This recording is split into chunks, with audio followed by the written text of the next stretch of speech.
ఇండియాలోనే #1 varicose veins hospital Avis vascular centre. Hello everyone, మీరు చూస్తుంది సుమన్ టీవీ. నేను మీ కీర్తి. నాతో పాటు ప్రముఖ ఆస్ట్రాలజర్ అండ్ వాస్తు పండిత్ నానాజీ పట్నాయక్ గారు ఉన్నారు. నమస్తే గురుగారు. శ్రీమాత్రే నమః. జనరల్ గా మన అందరికీ కూడా అద్దె ఇళ్లలో సొంత ఇళ్లలో ఉన్నా కూడా గురుగారు, పూజ గది ఎక్కడ ఉండాలి అన్నది ఎప్పుడు క్వశ్చన్ మార్కే. అంటే జనరల్ గా కిచెన్ రూమ్ పక్కనే ఉంటుంది, కానీ ఆ ప్లేస్ లేని వాళ్ళకి, అంత విశాలంగా ఇల్లు లేని వాళ్ళకి కిచెన్ రూమ్ లో ఒక గూడులాగా పెట్టుకుంటారు కదా. అది ఎంతవరకు కరెక్ట్, రాంగ్, ఎలాంటి ఫలితాలను ఇస్తుంది అన్నది తెలుసుకుందాం.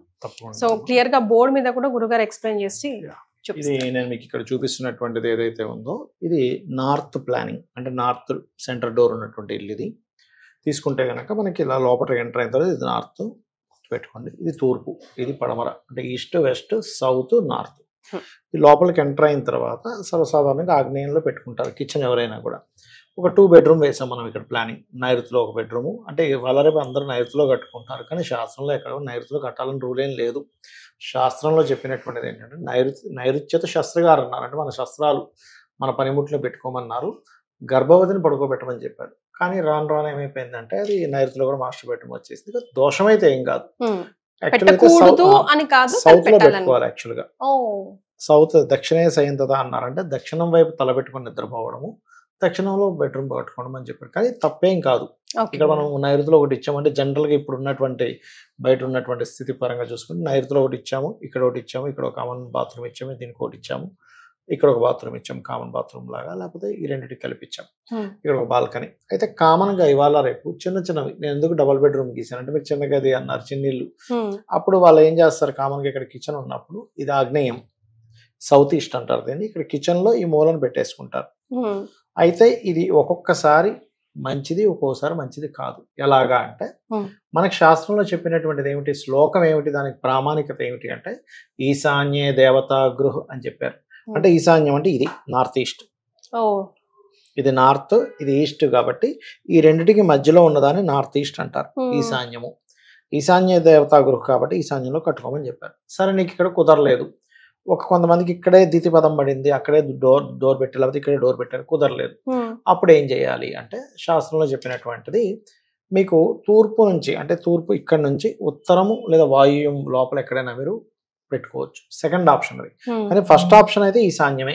ఎందుకు పెట్టుకోవాలి, దీనికి విశ్వకర్మ ప్రకాశిక అనేటువంటి సంస్కృత గ్రంథంలో దానికి ఎందుకు పెట్టుకోవాలని చెప్పారు అంటే, మీరు ఇలా ఇక్కడ దేవతలు ఉన్నారు చూడండి, ఇలాగా అన్ని దేవతలు కనిపిస్తున్నారు చూసారు ఇందులో. ఈ దేవతలు అసలు వీళ్ళందరూ కూడా ఇక్కడ దితి అదితి అని ఉన్నాయి చూడండి, ఇక్కడ రాసి చూసారు దితి అదితి అని. వీళ్ళిద్దరు పని ఏమిటంటే, మనం ఈశాన్యంలో దేవతా గృహం కట్టుకున్నప్పుడు వారు మనం చేసే పూజకి సంబంధించింది ఏదైతే మనం సంకల్పం చెప్పుకుంటామో, దేవతను ఆవాహన చేస్తామో, మన ప్రాబ్లం చెప్పుకుంటామో మనం చేసేటప్పుడు ఈ రెండు దితి అదితి అనేటువంటి పదాలు రెండు కూడా కశ్యప ప్రజాపతి యొక్క భార్యలు వాళ్ళిద్దరు కూడా. ఒకళ్ళు రాక్షసులకి తల్లి, దేవతలకి తల్లి, దితి అదితి. వాటి పని ఏమిటంటే, ఆ పదం యొక్క పని ఏంటంటే మనం చెప్పే సంకల్పం, మనం చేసే పూజ, మన ఆలోచనని ఈశ్వరుడితో కనెక్టివిటీ చేసేది. ఈశాన్యము, ఈశానుడు దీనికి అధిపతి. అందుకే ఈ స్థానంలో ఎందుకు పెట్టుకోవాలంటారు అంటే, గురువు కేతువు ఈ గ్రహాల అధిపతులు. ఇక్కడ గురుకేతువులు అంటే ఆధ్యాత్మిక యోగం. ఎవరి జన్మజాత చక్రంలో అయినా గురుకేతువులు కలిసి ఉంటే ఆధ్యాత్మిక యోగం ఉంటుంది వాళ్ళకి. సహజంగా వాళ్ళకి స్పిరిచువల్ ఇన్క్లినేషన్, స్పిరిచువల్ ఎన్లైన్మెంట్ ఎక్కువ ఉంటుంది వాళ్ళకి. జూపిటర్ కేతువు కలిస్తే, ఈ జూపిటర్ కేతువు ఉండేటువంటి ప్లేస్ ఈశాన్యం అంటే, అందుకని ఇక్కడ పెట్టుకోవాలి శాస్త్రపరంగా. కొంతమంది తెలియక ఈశాన్యంలో బరువు అవుతుంది అంటారు. అసలు బరువు అనేది కాదు, అలా అయితే ప్రతిదీ బరువే. మరి ఇల్లు కట్టేదే కదా. ఈశాన్యంలో ఎందుకు బరువు, ఎప్పుడు బరువు అవుతుంది అంటే, మెట్టులాగా కడితే ఈశాన్యంలో ఎత్తే బరువు అవుతుంది. మెట్టు కట్టకుండా చెక్కతో చేయించుకున్నది మనం పెట్టుకుంటాం కదా, స్టాండ్ లాగా పెట్టుకొని అలా పెట్టుకోవచ్చు, తప్పేం కాదు. ఇక్కడ గది కట్టుకోవచ్చు, తప్పేం కాదు. అయితే ఇక్కడ మన విషయానికి వస్తే, ఇప్పుడు ఇక్కడ ఇది శక్తి చక్రం అంటారు. ఈ శక్తి చక్రాన్ని అప్లై చేసేదైనా ప్లానింగ్ లో అప్లై చేసినప్పుడు ఇలా జోన్స్ 16 జోన్స్ డివైడ్ అవుతాయి. డివైడ్ అయినప్పుడు ఒక్కొక్కసారి ఏమవుతుందంటే, మనకి ఆగ్నేయం ఈ బ్రహ్మస్థానం నుంచి, ఇలా బ్రహ్మస్థానం ఓపెన్ ఉండాలి ఎప్పుడు కూడా ప్లానింగ్ లో. చాలా మంది తెలియక ఇక్కడ కూడా పిల్లర్స్ వేస్తారు, వేయకూడదు. ఇలా బ్రహ్మస్థానం వచ్చినప్పుడు ఇలాగ జోను స్థానం నుంచి ఇలా వెళ్తుంది. ఇది సౌత్ ఈస్ట్ జోన్ అయింది అనుకోండి, మూల ఇలా వెళ్ళినప్పుడు ఇక్కడ ఈస్ట్ సౌత్ ఈస్ట్ వస్తే తప్పేమీ లేదు. ఒక్కొక్కసారి ఏమవుతుందంటే టిల్ట్ ఇటు తిరుగుతుంది ఇల్లు, 10 degrees 20 degrees 30 degrees అట్లా తిరిగినప్పుడు ఇక్కడ ఉండే సౌత్ ఈస్ట్ ఇటు వచ్చేస్తుంది. ఇది సౌత్ ఈస్ట్ అవుతుంది, ఇది సౌత్ ఈస్ట్ అవుతుంది. అంటే ఈ జోన్ ఇటు తిరిగింది టిల్ట్ వల్ల, క్రాస్ అయినప్పుడు ఏమవుద్ది, ఇది సౌత్ ఈస్ట్ వస్తే సౌత్ ఈస్ట్ లో పనికిరాదు పూజ గది అని చెప్తుంది శాస్త్రం. ఎందుకు అంటే ఇక్కడ 2 కారణాలు. ఇక్కడే సింక్ పెట్టుకుంటాం, ఇక్కడ గోడ ఎత్తు పెంచలేదు అనుకోండి, ఇక్కడ ఏదైనా ఇలాగా ఈ సింక్ వాటర్ అంతా ఈ పూజ దానికి పడుతూ ఉంటుంది అనే కోణంతో ఒకటి వద్దని చెప్తుంటారు చాలా మంది. రెండవది సౌత్ ఈస్ట్ కనుక ఈ రూమ్ లోకి వచ్చేస్తే మీరు చేసే పూజా ఫలితం ఏది కూడా ఫలించదు. చాలా మందికి పూజలు ఎందుకు ఫలించవంటే దోషాలు జరుగుతున్నాయి. ఒకటి, ఈ పూజ గదిలో కిచెన్ పక్కనే సింక్ పెట్టుకుంటాము, సింక్ పెట్టుకొని ఇక్కడే ఆ ఎంగిల్ ప్లేట్లు అన్ని అక్కడ పడేస్తాము, అక్కడే మనం కొంత ఆపుతుంది. ఇక్కడ ఏంటంటే వాల్ అడ్డుంటే కొంత ఆపుతుంది, అడ్డు లేకుండా సౌత్ ఈస్ట్ ఇటు వస్తే పరిస్థితి ఏమిటి, దోషం. కాబట్టి ఇక్కడ పెట్టుకోవద్దు, ఇక్కడ పెట్టుకోండి అని చెప్తుంటారు. లేదా కొంతమందికి ఇప్పుడు ఇక్కడ కుదరలేదు, అప్పుడు కొంచెం ఇటు సైడ్ పెట్టుకుంటారు, తూర్పు వైపు కూర్చొని చూస్తూ. తూర్పు వైపు కూర్చొని చూస్తూ పూజ చేయాలి. అలాగే కిచెన్ లో కూడా తూర్పు వైపు చూస్తూ వంట చేయాలి. అది శాస్త్రం. ఎందుకంటే ఇక్కడ ఉండేటువంటి పదాలు ఏవైతే ఉంటాయో చూడండి, ఆగ్నేయ పాకముచ్చుతాయి అని చెప్పారు శాస్త్రంలో. అంటే ఆగ్నేయంలోనే వంట వండమని చెప్పింది. మరి మీకు అనిపించవచ్చు ఏమంటే ఆగ్నేయ ద్వారం ఉంటుంది, అప్పుడు వంటగది పెట్టుకోలేం కదా అంటే, మళ్ళీ 2 ఆప్షన్స్ చెప్పింది శాస్త్రం. ఒకటి వాయువ్యంలో పెట్టుకోవచ్చు, నైరుతిలో కూడా పెట్టుకోవచ్చు అని చెప్పింది శాస్త్రం. ఇంకా కొన్ని మనకి హోటల్స్ అనుకోండి వెస్ట్ లో కూడా పెడతారు, ఎందుకంటే హోటల్స్ లో బెనిఫిట్ వాటి వల్ల రావాలి కాబట్టి. ఇలా రకరకాల ప్రదేశాల్లో మనం పెట్టుకోవచ్చు. కానీ ఈశాన్యంలో ఎట్టి పరిస్థితుల్లో వంటగది పెట్టకూడదు. కొన్ని ప్రాంతాల వాళ్ళు పెడతారు, దాని యొక్క ప్రభావం ఎక్కువగా ఉంటుంది, తీవ్రమైనటువంటి ఆలోచనలు పెరుగుతాయి. ఇది చూసుకోవాలి. ఎప్పుడు కూడా ఇంట్లో మీరు పదం బట్టి ద్వారం పెట్టుకోవడము.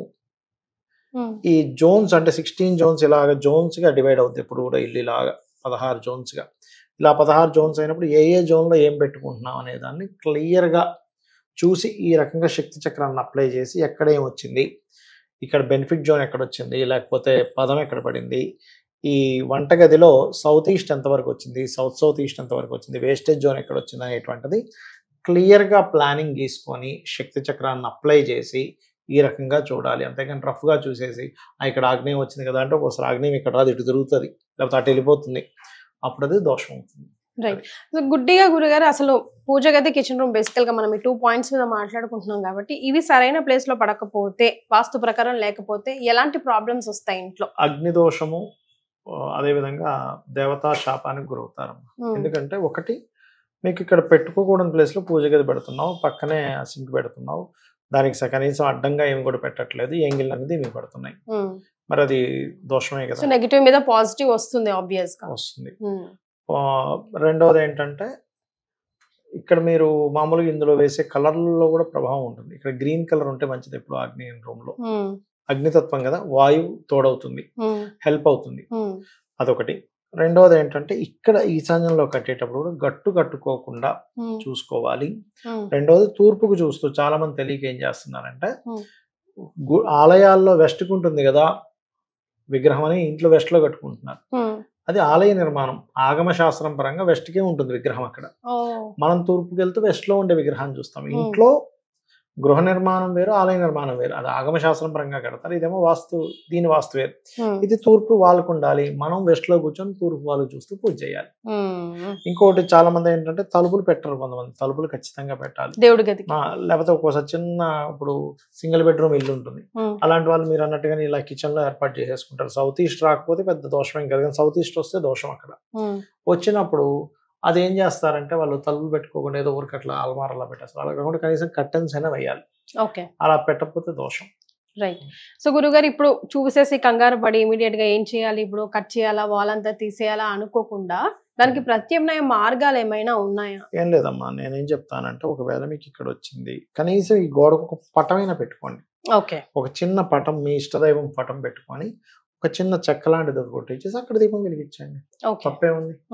అంటే మీరు సెట్ చేసుకునే వరకు కనీసం ప్రత్యామ్నాయంగా చాలా పెట్టమంటున్నారు. ఇక్కడ ఇంకోటి ఏంటంటే ఇక్కడ పూజ గదితో పాటు ఈ ఫోటోలు కూడా ఎక్కడ పడితే అక్కడ పెడతారు, దేవతా ఫోటోలు. అసలు ఎగ్జిబిషన్ గ్రౌండ్ ఇల్లంతా అలా కాకుండా ఉత్తరము తూర్పు మధ్య వరకే పెట్టాలి. తూర్పు ఆగ్నేయం వరకు కూడా వెళ్ళొచ్చు, కానీ ఆగ్నేయంలోకి వెళ్ళిపోకూడదు. కొంతమంది తెలియక ఈ పితృదేవతా స్థానంలో పెట్టవలసిన ఇటు పెట్టాల్సిన పటాలు ఇటు పెడుతుంటారు, ఉత్తరం తూర్పులో పెడతారు. సో ఇక్కడేమో దేవతల ఫోటోలు పెట్టుకోకూడదు నైరుతిలో, ఉత్తరము తూర్పులో దేవతా పటాలు పెట్టుకోవచ్చు. ఈశాన్యంలో పితృదేవతలు అనేవి నైరుతి మూలలో 2 భాగాలు చేస్తే దాన్ని కుడివైపు భాగంలో పెట్టాలి.